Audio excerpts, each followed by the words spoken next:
Hello everyone, it's another day, another unboxing. Tankrel here, Miriam Joire, and as you know, I'm a big audio fan, and this is a Walkman from the early 90s, late 80s, and not just any Walkman. Let me explain. Now, a lot of you might be younger and weren't around as teenagers in the 80s like I was, and so you never experienced the joy that was owning a Walkman. And for those of us who are a little bit more picky about sound quality, you never enjoyed the experience of owning a high-end Walkman. I was a big fan of Aiwa Walkman back in the day. They sounded really good to me. The HS-PC202Miii is one of the best sounding Walkman ever made. It's kind of like pretty much agreed upon among audiophiles. And this is a new one. Brand new in box. I got this on eBay for about 150 bucks, which is a steal, because high-end, high-quality Walkman are going for a lot of money these days on eBay. Tech Moan, who reviews a lot of audio equipment, I will link to his channel below, kind of tuned me into this. I was watching his channel, he unboxed and reviewed this, and I made the fatal, well, not fatal, but the mistake, the sad mistake, years ago to sell my prized HS-PX101, which is also one of the biggest, best sounding, biggest in terms of sound quality Walkman made back in the day. This one's a little simpler. It doesn't have logic touch, soft touch controls. It's a mechanical control instead of an electric control for the mechanism, but nonetheless has really, really great audio. So at $150 new in box, I decided to take the chance. Now it's possible this might not work because it's been sitting in a warehouse or shelf for a long time, and the belts in these things wear out with time. So we'll see how it goes, but the reality is this. I'm super excited. I shouldn't have sold my HS-PX101. This is an HS-PC202, one of the best sounding Walkman. Let's unbox it now that you know the lowdown. All right, so this is what packaging looked like in the 80s and 90s. This probably was sold in the late 80s, early 90s. I figured 89 to 91. I think the original Mark I was probably 88, and this was probably more like 91, 92. Dolby B and C, very important. If you've recorded tapes with C, it sounded better than B back then. You had to really adjust the deck properly, though. There's a whole bunch of tricks to that. This is obviously auto reverse. Multiple languages. You can see through here. You can see there's like headphones in there and the Walkman itself, and a little silly sticker on the device. This box was crushed along the way somewhere, so hopefully this is not a big deal. And then in the back there's a barcode. Manufactured in Singapore. You don't see that too often. And on top here you just have the serial number and the color, which is black, and then nothing on the bottom. So let's get started. The way you open these is very simple. You just pull this up, put them back upside down like this, and you pull on a little plastic tray that contains pretty much everything. There we go. So I'm going to remove the box. And then let's look at what's in the back before we flip it over. There's a little battery holder here for a gum stick battery, a rechargeable battery that was optional and would also come with a charger, like a wall house charger. And you put the gum stick battery here and you slide it at the bottom of the Walkman. Here is the manual, very typical of the 80s and 90s. Lots of writing, not that many pictures. Here's the warranty card. Service facility list card. So there is the cord for the headphones. The rubber still feels pretty good, so that means hopefully the belts are still good in that thing. It was obviously stored in a temperature and humidity controlled environment. So you just lift this basically here, this partition, which has nothing in it except for a bit of felt, and you get to the ear headphones, which are, again, the foam is not disintegrating when I touch it. That's really rare. These are probably not very high quality headphones, but they're pretty par for the course in those days. And then we've got the Walkman itself. Look at that little beauty. Let me remove this packaging and let's have a look. I got a couple of fresh batteries here and a tape. Unfortunately, I won't be able to play the audio because of copyright issues with YouTube, but let me walk you through the edges so you can see how this works. If you have never seen a Walkman before, this will be very foreign to you, but I hope you're more of a connoisseur than that, especially if you watch videos on this channel. Now you have to understand, like, this seems maybe a little bulky to you, but this was state of the art. This is one of the kind of like what a high-end Walkman was like in the late 80s, early 90s. All metal construction, like very much like high-end phones today. Plastic edges, but you know, aluminum, stamped aluminum, really high quality parts.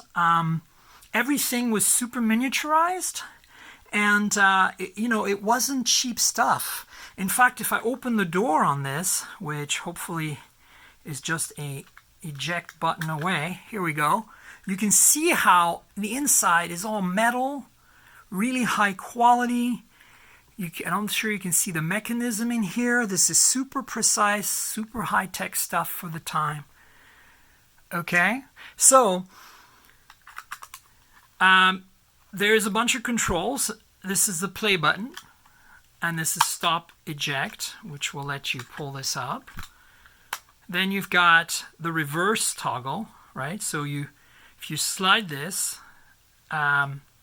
it'll change directions, and you can see which direction it's playing in, forward or reverse. And then you've got a reverse selector. When it gets to the end of the tape, does it stop or does it continually loop the tape? Then you got fast forward and rewind. And then here on the edges, you got the Dolby noise reduction switch, off, B, and C. You have the tape type, which is either normal tape or metal chrome. And then the volume. This back in the day, and then analog volume buttons like that. And here's the headphone jack.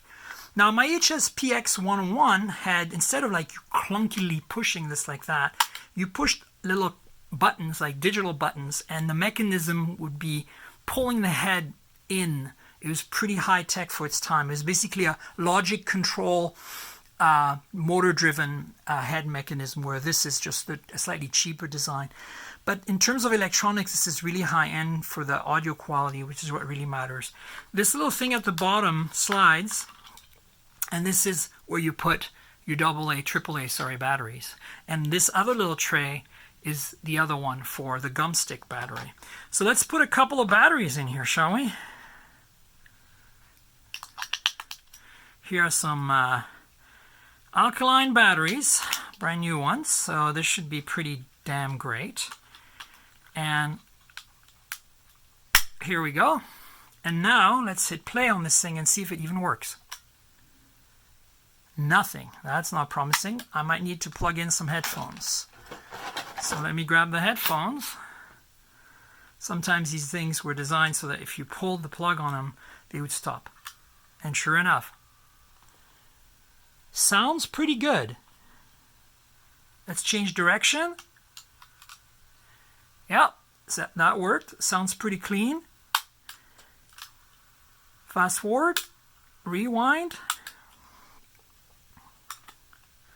Let's have a look at the mechanism.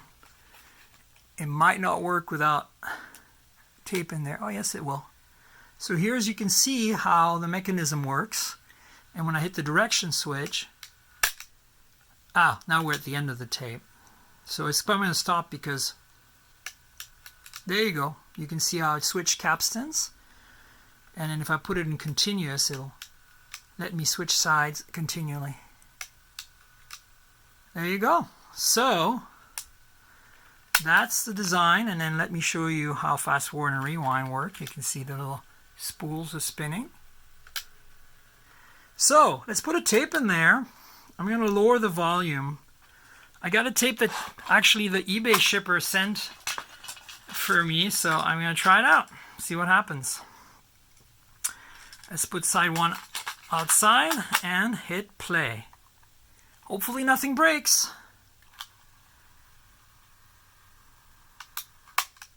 So that was the end of the tape. And it's playing. So let's see if anything comes out. Nothing yet. I'm going to put the earplugs to my ears.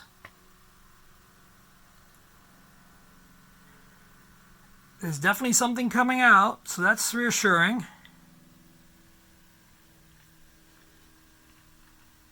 So I'll let you know how this works when I try it out a little more. But basically, it seems to be fine, which is good news. It hasn't eaten the tape. I'm going to flip it over really quickly to see if the direction stuff works.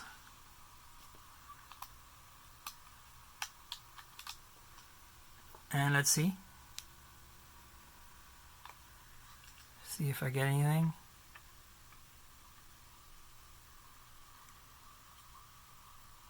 Seems to be fine. So, not a bad thing for 150 bucks because it's a pretty high quality device. So there you have it. I've unboxed something that's 25, more than that, almost 30 years old, I guess now. So, yeah, here you go. Aiwa PC, what is it? 202? Yeah, I think that's what it was. I need to look at the box. HS-PC202 from the late 80s, early 90s. Pretty high-end Walkman for its time, so I'll be playing with this, and maybe if you want more videos, I'll make some more videos. All right, folks? Okay, take care. Remember, this is just my YouTube channel. Subscribe, like the videos, and of course, tell your friends. And then Mobile Tech Podcast is where I do a lot of my content, so this is really just an accessory to the YouTube channel. You should go there. MobileTechPodcast.com. We're on Google Podcasts, Apple Podcasts, Pocket Cast, Overcast, Stitcher, Slacker, TuneIn Radio. Search for it and subscribe as well. All right, folks. Cheers, everybody.